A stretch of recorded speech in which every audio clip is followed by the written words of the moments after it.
na embalagem ou o nome é muito parecido.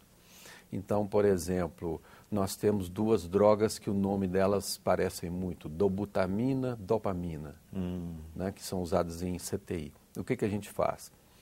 Você coloca as 3 primeiras letras em maiúsculo e as outras em minúsculo. Aí você consegue diferenciar. A pessoa que está usando, que vai usar aquele medicamento, vai administrar aquele medicamento, ela tem uma visão melhor quando ela vai pegar aquele medicamento. O caso que aconteceu, por exemplo, com aquele profissional de enfermagem, os frascos eram muito parecidos. Então, o que a gente diz, o que a gente preconiza? Tem erros que eles estão sentados esperando para acontecer. Se a gente deixa um frasco de soro fisiológico do lado de um frasco de vaselina que se parecem muito, uma hora aquele erro vai acontecer. O que nós temos que fazer é não deixar que eles fiquem juntos, que a aparência deles seja diferente. Deveria ter uma embalagem completamente diferente. Sim. Hoje nós temos medicamentos nos hospitais que a gente chama de medicamentos potencialmente perigosos. Esses medicamentos a gente trata eles de forma diferente. A gente olha eles de forma mais cuidadosa, a gente diferencia eles. Então, a gente procura prevenir a maior parte dos erros que acontecem. Mas lembrando sempre isso, que as pessoas que trabalham nos hospitais, elas são humanas. Elas podem errar e tem vários fatores que podem levar ao erro. Cansaço, o ambiente ruim para trabalhar, por exemplo, a iluminação não está boa, a pessoa não consegue enxergar direito. Rotinas administrativas inadequadas. Rotinas inadequadas. Um local, por exemplo, que tem um trânsito intenso de pessoas que desvia a atenção. Então, um erro, ele geralmente é a soma de vários e vários fatores. Apesar dessa situação em que erros são passíveis até mesmo de um tipo de trabalho muito tenso, né, como é o hospital, a lei, ela traz procedimentos, ela introduz mecanismos para reduzir esse erro de medicação? Sim, essa lei, ela ainda é o projeto de lei. O projeto de lei, ele determina que sejam comissões de prevenção de erros sejam montadas nos hospitais, sejam colocadas em prática, né, essas medidas. Esta comissão, ela vai colocar em prática o que existe já de legislação. Eu penso que no caso, depois que essa lei sendo promulgada, nós vamos ter, por exemplo, o Ministério da Saúde que vai dizer o que essas comissões vão fazer, em termos de detalhes técnicos, o que elas vão ter que fazer. Já existem hospitais no Brasil, hospitais sentinela, por exemplo, da Anvisa, que trabalham com várias medidas que você pode diminuir esses tipos de erros. Eu li pelo material informativo distribuído que ainda há no Brasil uma dose muito grande de subnotificação dos erros. Por que isso acontece? Olha, uma questão que é muito importante na área de erros, e isso a aviação nos ensina muito sobre isso, a aviação é o nosso modelo de segurança. Na aviação, várias pessoas podem notificar, elas não têm vergonha de notificar, e as medidas são tomadas para aumentar a segurança. O que acontece no hospital? Numa boa parte dos hospitais do Brasil ainda. Todas as vezes que vai se falar sobre esse assunto, se alguém fala que errou, a atitude, na maioria das vezes, é punitiva. Então, o que acontece? A pessoa, quando erra, muitas vezes ela sente vergonha, medo, e a gente tem uma subnotificação alta por conta disso. Como é que é tratado, por exemplo, se há uma dose de culpa?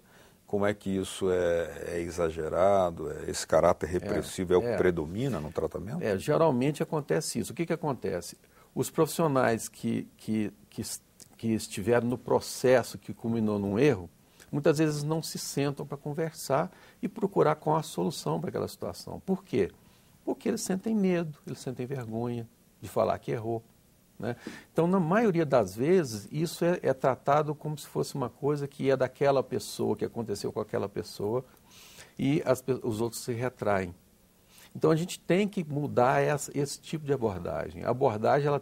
Esse tipo de abordagem a gente chama ela de individualista, que você pune o indivíduo. e acha que resolve o problema, mas não resolve. Ao invés de buscar entender o sistema que estaria falhando. Isso, que nós buscamos. Uma visão sistêmica. Se o senhor tivesse que indicar assim, onde essa prática preventiva do erro de medicação é bem utilizada, é exemplar, que país o senhor apontaria? Que práticas são lá aplicadas e que poderiam ser trazidas para cá? Olha, os Estados Unidos, eles estão bastante adiantados nessa prática de ter um processo seguro na área de medicamentos. Nós temos outros países também, por exemplo, a Inglaterra, tem países desenvolvidos, a Espanha tem caminhado muito bem. O Brasil também tem boas iniciativas nessa área. Tem boas. Tem hospitais hoje que eles trabalham muito bem isso. Mas, infelizmente, no geral, a gente ainda tem... A maioria dos hospitais ainda não tem um programa adequado de prevenção. A maioria dos hospitais ainda trabalha nesse tipo de abordagem que eu te falei, esse tipo de abordagem individualista, de punição somente. E quando você pune a pessoa, você perde a oportunidade, às vezes, de aprender com o erro. O senhor imagina que quando a lei estiver sendo aplicada, estiver vigente, haverá uma redução dessa subnotificação? O que deve acontecer? Eu acho que só haverá uma redução na subnotificação se os hospitais mudarem essa abordagem. Se a abordagem continuar individualista, não vai mudar muito o que está acontecendo. Por quê? Porque as pessoas estão retraídas, elas têm medo.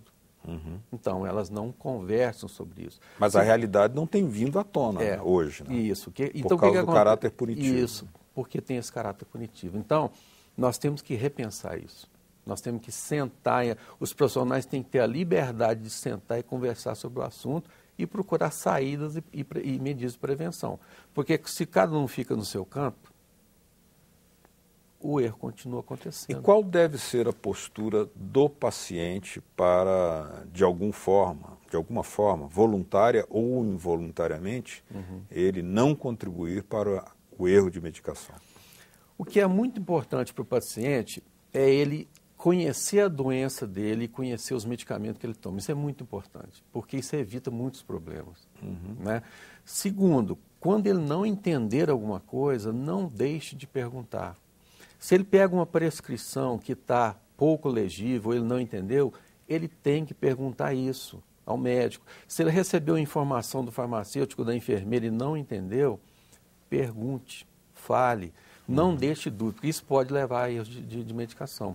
E o erro de medicação, ele pode ser um erro que às vezes não acontece nada, mas pode levar até a morte do paciente.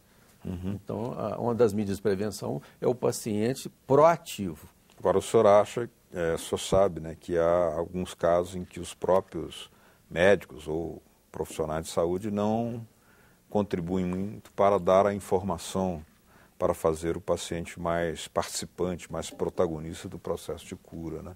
E aí, como é que resolve isso? Olha, eu acho que nesse caso tem que mudar os dois, o paciente e os profissionais. Porque tem mudança cultural.